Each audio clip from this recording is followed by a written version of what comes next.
జగన్ కేసులతో మీకేం పని? రామకృష్ణరాజుకు సుప్రీంకోర్టు అక్షంతలు.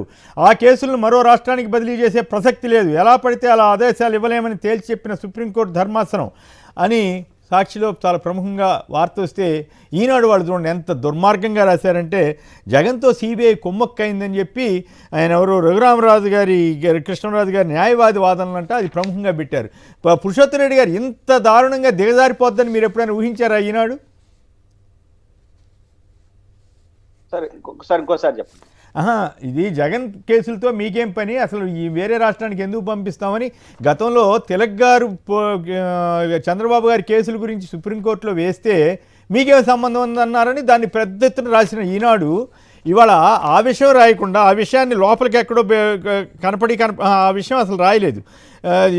జగన్తో సిబిఐ కుమ్మక్కైందని లాయర్ వాదించాడంట, అలా రఘురామకృష్ణరాజు గారి లాయరు.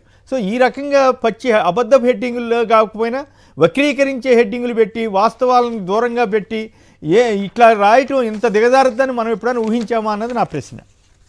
ఇప్పుడు రఘురామకృష్ణ గారి లాయర్ జగన్ గారిని విమర్శించకుండా ఏం వాదించడు, ఎవరు ఆర్గ్యుమెంట్ వాళ్ళు చేస్తారు. అంటే మీకు కావాల్సిన ఆర్గ్యుమెంట్ వేసుకొని నిజానికి నేను సుప్రీంకోర్టు ఇచ్చిన డైరెక్షన్ సిబిఐ కోర్టు ఇచ్చుండాలి. Raghurama Krishna Raju from the beginning bail రద్దు కోసం పిటిషన్ అప్పుడే ఈ వార్నింగ్ సిబిఐ ఇచ్చుంటే ఆయన ఢిల్లీ వరకు పోయిండడు.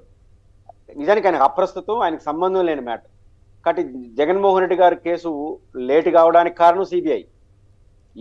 ఎట్లా పడితే అలా జగన్మోహన్ రెడ్డి గారు 16 నెలలు జైల్లో పెట్టాలని కుట్రపూరితంగా ఎక్కువ రోజులు ఉండాలని రకరకాల సెక్షన్లు పెట్టేసి వాళ్ళు ఇప్పుడు సమాధానం చెప్పుకోలేకపోతున్నారు. డిశ్చార్జ్ పిటిషన్కి ఆన్సర్ చేయి. ఇప్పుడు కోర్టు జరుగుతుంది నేను కొమ్మినేని గారు జగన్ గారి కేసులు డిశ్చార్జ్ పిటిషన్ అంటే నా పైన కేసే అనర్హత, అది అర్హత లేని కేసు. ఇప్పుడు అర్హత ఉందని నిరూపించుకోవాల్సింది ఎవరు? CBI, state government. ఆ రోజు కిరణ్ కుమార్ రెడ్డి గారు ముఖ్యమంత్రి ఉన్నప్పుడు జీవోలని కరెక్ట్ అని చెప్పి అప్డేట్ ఇచ్చాడు. ఇప్పుడు ధైర్యం ఉంటే నిజాయితీ ఉంటే రఘురామకృష్ణరాజు గారి పార్టీ ఏదైతే రాష్ట్ర అధికారం మీరు అప్పుడు ఇంప్లీట్ పిటిషన్ వేయండి. లేదంటే ఇది కేసు ఉందని రాష్ట్ర ప్రభుత్వం తరఫున వాదించవచ్చు కదా. వీళ్ళు ఎత్తేసారి చేతులు, అసెంబ్లీలో బయట మాత్రం ఉపన్యాసాలు చెప్తారు జగన్ గారి కేసుల పైన. కాబట్టి కేసులు లేని దాన్ని ఆయన నిరికిచ్చే ప్రయత్నం చేసే గతంలో 16 నెలలు జైల్లో పెట్టారు. ఇప్పుడు కూడా దాన్ని నడిపి విజయవంతంగా కాలం గడపాలనుకుంటారు. ఇంకా ఆన్సర్ లేదు కాబట్టి ఇట్లాంటి షార్ట్ కట్ మెథడ్ ఎంచుకున్నారు. సుప్రీంకోర్టు కరెక్ట్ గానే ఆన్సర్ చేసింది. వాళ్ళకి చెప్పే ఇష్టం అయితే చెప్పకపోవచ్చు, కానీ వాస్తవాలు మాత్రం ప్రజలకు జగన్ గారి కేసులో ఏం జరుగుతా ఉంది, వీళ్ళు ఏం చేస్తున్నారు మరింత డీటెయిల్ గా అయితే జగన్ గారు చెప్తారా, వైసీపీ చెప్తారా, అవన్నీ ఇప్పుడు సమయం లేదు. కానీ కరెక్ట్ గా జనానికి వెళ్లాల్సిన అవసరం అయితే ఈ కేసులో అయితే ఉంది. రైట్, బాగా చెప్పారు. సంక్షిప్తంగా ఒక మాటలో శేఖర్ మీరు కూడా మాట్లాడతారా? ఎస్ సార్, ఖచ్చితంగా సార్. ఓకే సార్, ఏదైతే సుప్రీంకోర్టు నిన్న సార్ ఈ కేసుల్ని మీకేం సంబంధం అండి రఘురామకృష్ణరాజు గారు, ఈ కేసు పెట్టింది ఏదైతే న్యాయస్థానాలు సుమోటోగా తీసుకుని సిబిఐని విచారించమని చెప్పి సిబిఐ విచారణ చేసింది, చార్జ్ షీట్ కూడా వేసింది. మా పరిధిలో ఇప్పుడు ట్రయల్లో ఉన్నాయి. ఆ ట్రయల్లో ఉండగా జగన్మోహన్ రెడ్డి గారు డిశ్చార్జ్ పిటిషన్లు వేశారు, వాటి మీద విచారణలు జరుగుతా ఉన్నాయి. ఇది కేసుకు సంబంధించి సంక్షిప్తంగా సార్. సో రఘురామకృష్ణరాజు గారు బెయిల్ రద్దు చేయాలని కొద్ది రోజులు వెళ్ళారు సార్.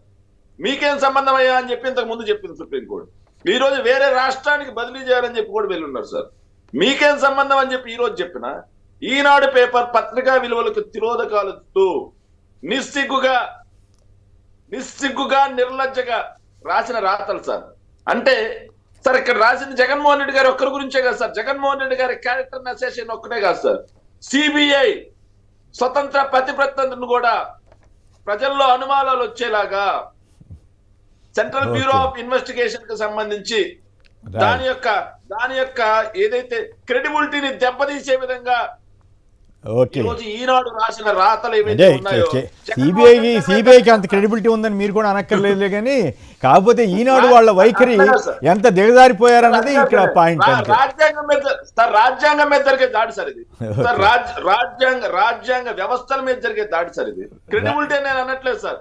కాకపోతే సిబిఐ అనే దానికి సిబిఐ వాళ్ళు కేసు పెట్టింది సిబిఐ వాళ్ళు అయితే సిబిఐ వాళ్ళు జగన్మోహన్ రెడ్డి గారితో ఎట్లా అది కీలకమైన ప్రశ్న. రైట్, సిబిఐ కేసు పెట్టిందే సిబిఐ. ఆ వార్తను హైలైట్ చేయకుండా ఇంత దిగజారిపోయి ఇప్పుడు ఇండిపెండెంట్ కాదు అని తెలుగుదేశం బొమ్మ వేసుకుంటే తప్పేం లేదు, వాళ్ళు ఇష్టం వచ్చినట్టు రాసుకోమనండి. కానీ అట్లాంటి చేయకుండా ఇంత దిగజారిపోయి రాయటమే బాధ అనిపిస్తుంది. ఎలక్షన్ అయిపోయిన తర్వాత పోనీ ఎలక్షన్ ముందు అబద్ధాలు రాశారంటే అదో పద్ధతి, కానీ ఇప్పటికీ అదే ట్రెండ్ కొనసాగించడమే వాళ్ళ దిగజారుడుతనం అనుకోవాలి.